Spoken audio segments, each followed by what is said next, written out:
Hello everyone.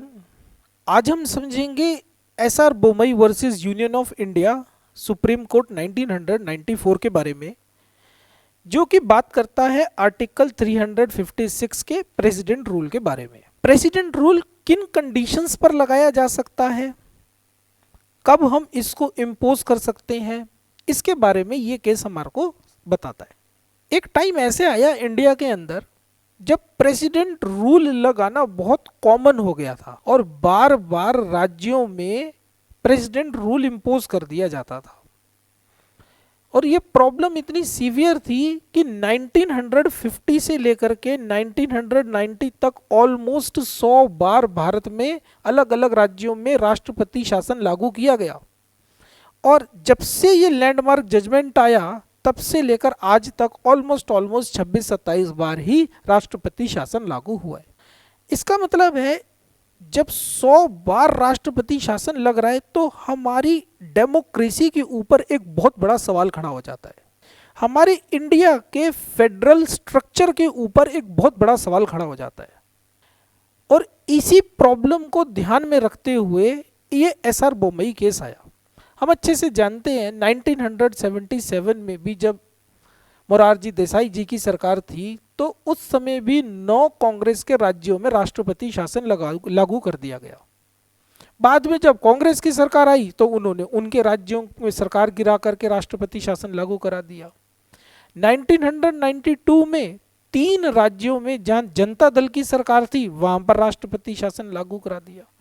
उसी में एक राज्य था जिसका नाम था कर्नाटका और जिसके सीएम थे हमारे एसआर बोमई, जो इस मामले को सुप्रीम कोर्ट तक लेकर के गए। और सुप्रीम कोर्ट ने फिर इस मामले को सुनते हुए कुछ गाइडलाइंस इशू करी, जो कि हम एक एक करके समझेंगे क्या क्या गाइडलाइंस दी।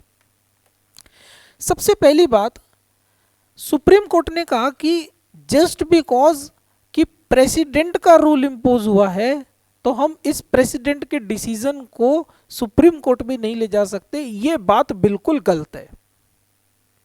सुप्रीम कोर्ट में हम प्रेसिडेंट के इस ऑर्डर को, प्रेसिडेंट के इस रूल को चैलेंज कर सकते हैं और इसी को बोलते हैं हम जुडिशियल रिव्यू। सुप्रीम कोर्ट ने इस केस में सबसे पहली बात यह बताई कि 356 का भी जुडिशियल रिव्यू किया जा सकता है and judicial review is the basic structure of the Indian Constitution। मैं अक्सर देखता हूं बच्चे ये बात नहीं समझ पाते कि बेसिक स्ट्रक्चर क्या है, और मैं देखता हूं वो कोई एक लिस्ट बना लेते हैं और 20-25 नाम लिख के वो याद करते हैं कि ये बेसिक स्ट्रक्चर है, ये बेसिक स्ट्रक्चर है। अगर आप भी ऐसी प्रॉब्लम फेस कर रहे हैं तो इसका मतलब है कि आप जो लैंडमार्क जजमेंट्स हैं, जो केसेस हैं, आपने उनको अच्छे से नहीं पढ़ा। इसीलिए हो सकता है आपको पढ़ने के बाद कॉन्फिडेंस ना आ रहा हो। तो आज हम समझेंगे कि राष्ट्रपति के शासन को भी हम चैलेंज कर सकते हैं जुडिशियल रिव्यू में। Judicial review is the basic structure. और साथ ही साथ उन्होंने ये बताया कि इंडिया के अंदर फेडरल स्ट्रक्चर है। इसका मतलब भारत में 2 सरकारें काम करती हैं, केंद्र सरकार और राज्य सरकार, और हमेशा 2 ही रहेंगी। इसीलिए बोला गया federal structure is also the part of the basic structure. इसका मतलब फेडरलिज्म भी हमारा बेसिक स्ट्रक्चर का पार्ट है। इसका मतलब फेडरलिज्म भी बेसिक स्ट्रक्चर ही है, we can not change it, वो हमेशा रहेगा। ये बात एसआर बोमई केस ने बताई। यूपीएससी हो सकता है प्रीलिम्स में आपसे क्वेश्चन पूछ ले कि बताओ इनमें से कौन सा बेसिक स्ट्रक्चर है, और एक ऑप्शन उसमें दे दे फेडरलिज्म। तो अगर आप उस क्वेश्चन को अटेम्प्ट नहीं कर पा रहे तो इसका मतलब है कि आपने ठीक से चीजों को भी नहीं पढ़ा। तीसरी चीज बताई कि अगर आपने प्रेसिडेंट रूल को चैलेंज किया कोर्ट में तो कोर्ट प्रेसिडेंट की डिसीजन की डिटेल्स में नहीं जाएगा, बिकॉज प्रेसिडेंट जो भी काम करता है वो काउंसिल ऑफ मिनिस्टर्स की एडवाइस पे करता है। तो कोर्ट ने क्लैरिफाई कर दी ये बात कि we will not go in the detail, लेकिन हाँ हम राष्ट्रपति से ये जरूर पूछेंगे कि आपने जो ये राष्ट्रपति शासन लागू कराने का निर्णय लिया, क्या इसके पीछे कोई लॉजिक था? क्या इसके पीछे कोई आपके पास जस्टिफिकेशंस हैं? And we will try to understand that, although we will not go in the detail, हम उसकी डिटेल में नहीं जाएंगे।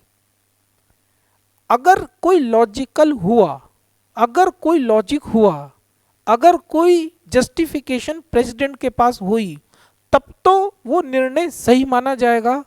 नहीं तो अगर पता लगा कि आर्बिट्रेरी डिसीजन लिया गया है, वो डिसीजन मेलाफाइड है, तो उस डिसीजन को कैंसिल कर दिया जाएगा।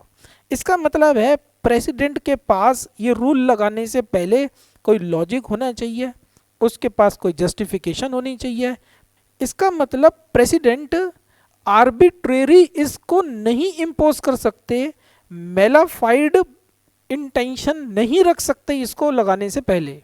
यही बात आर्टिकल 370 के टाइम पर भी न्यूज़पेपर में बार बार बताई जा रही थी कि सुप्रीम कोर्ट ने फिर से एसआर बोमई केस का रेफरेंस लिया और उन्होंने बोला कि जम्मू कश्मीर में जो राष्ट्रपति शासन लागू किया गया है, तो राष्ट्रपति की कोई मेलाफाइड इंटेंशन नहीं है हमारे पास, और आपको लगता है तो आप बताओ, फिर सेंटर मस्ट प्रूव।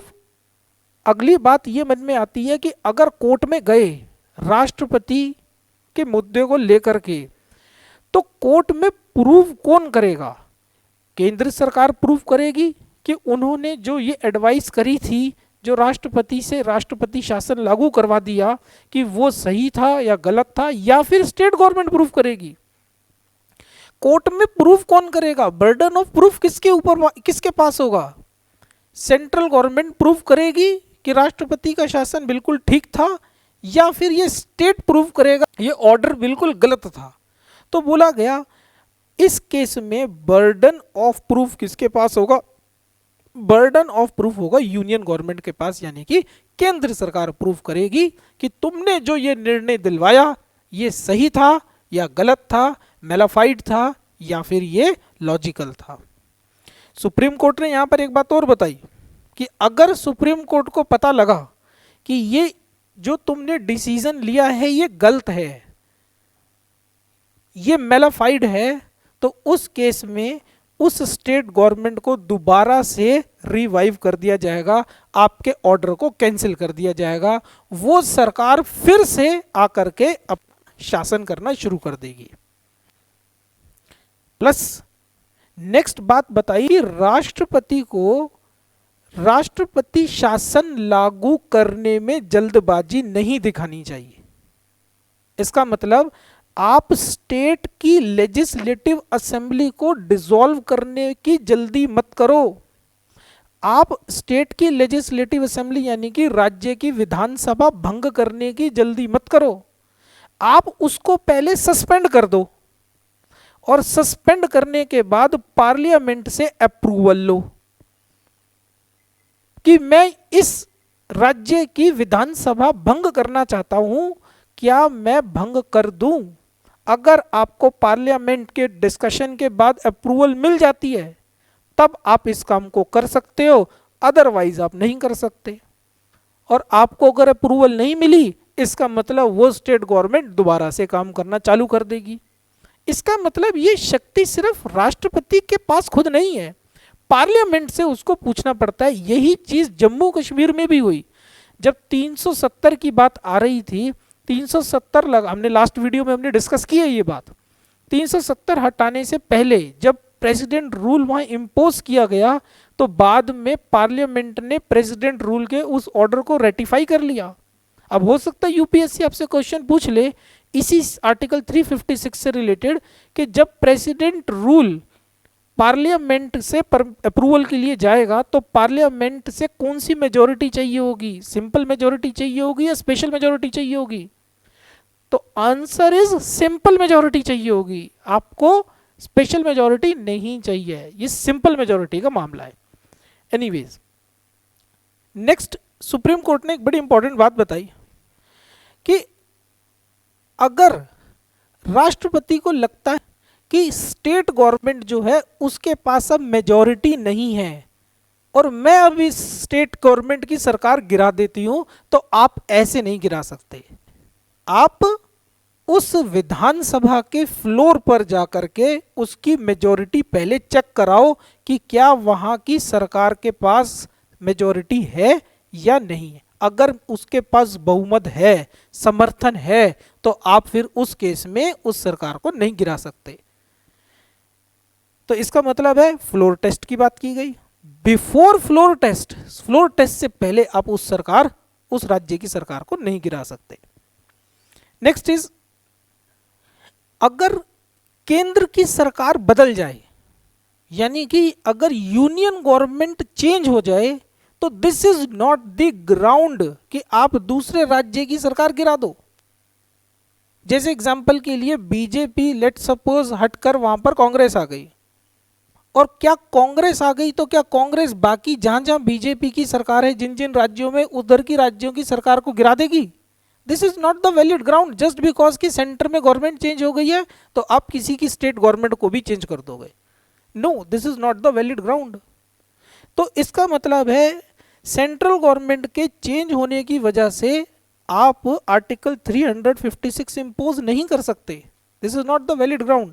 और लास्ट में बहुत अच्छी बात बोली कि ये आर्टिकल 356 लगना एक बहुत ही एक्सेप्शनल और बहुत ही एक्सट्रीम सिचुएशन होनी चाहिए। एक्सट्रीम एंड एक्सेप्शनल केसेस में ही आप इसको इंपोज कर सकते हो। It should not be the regular practice. छोटी छोटी बात पर आप ये नहीं कर सकते। ये सारी बातें जो हैं एसआर बोमई केस ने बताई।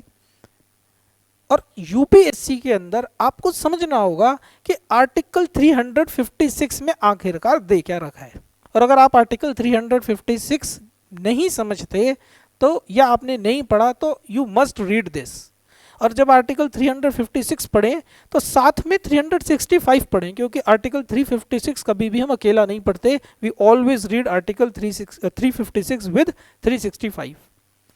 एंड साथ ही साथ एक बहुत इंपॉर्टेंट आर्टिकल है, मैं देखता हूं बच्चे अक्सर उसको छोड़ देते हैं और यूपीएससी क्वेश्चन भी वहां से पूछता है।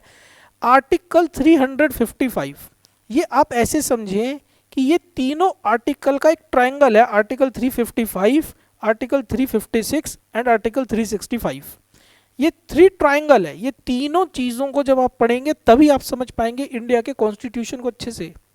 और साथ ही साथ लैंडमार्क जजमेंट हमने समझी एसआर बोमई केस की, इसमें क्या बता रखा था।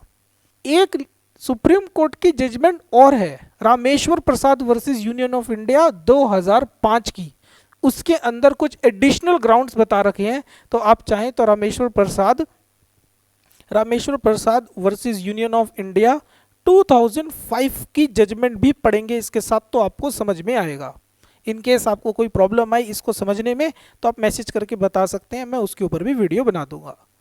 तो इन सब मुद्दों को जब आप समझें तो इसको समझते समझते फेडरलिज्म को ध्यान में रखें, बिकॉज कोऑपरेटिव फेडरलिज्म की बात चल रही है। अभी 370 के हटने की वजह से जम्मू एंड कश्मीर को जब स्टेट से यूनियन टेरिटरी बना दिया गया, फिर दोबारा फेडरलिज्म चर्चा में आ गया है। जब आप इस टॉपिक को पढ़ें तो गवर्नर के रोल को जरूर पढ़ें, क्योंकि गवर्नर ही रिकमेंड करता है प्रेसिडेंट को। आर्टिकल 356 में यह बात लिखी हुई है, अगर आपने पढ़ रखा होगा तो। गवर्नर ही बताता है राष्ट्रपति को कि इस राज्य के अंदर जो है फेलियर ऑफ कॉन्स्टिट्यूशनल मशीनरी है, इसीलिए गवर्नर का रोल थोड़ा कंट्रोवर्शियल हो जाता है। और अगर आप गवर्नर के रोल को समझते हैं तो आप एक सवाल अपने आप से पूछ के देखें कि इंडिया की कॉन्स्टिट्यूशन में अगर गवर्नर अपॉइंटेड ना हो करके इलेक्टेड हो तो फिर इंडिया के अंदर क्या चेंज आएगा। अगर आप इस क्वेश्चन को समझ पा रहे हैं तो आप इस पूरे टॉपिक को समझ गए, नहीं तो आप मेरे से मैसेज में पूछ सकते हैं। गवर्नर का टॉपिक आप समझें, डेमोक्रेसी के बारे में इसमें समझें, सेकुलरिज्म के बारे में इसमें समझें। बिकॉज एसआर बोमई केस में एक बात और बताई कि अगर किसी राज्य में सेकुलरिज्म मेंटेन नहीं किया जा रहा, एग्जाम्पल के लिए किसी स्टेट के अंदर एंटी सेकुलर प्रैक्टिसेस हो रही हैं, तो राष्ट्रपति शासन वहां लागू किया जा सकता है। सो सेकुलरिज्म की बात है, फेडरलिज्म की बात है, डेमोक्रेसी की बात है, गवर्नर की बात है, ये सब आर्टिकल्स की बात है। इतना सब आप पढ़ेंगे तो मुझे लगता है कि आपकी तैयारी अच्छे से हो जाएगी। और इन केस आपके मन में कोई भी क्वेश्चन हो, डाउट हो, तो आप मैसेज के ज़रिए मुझसे पूछ सकते हैं। Thank you so much.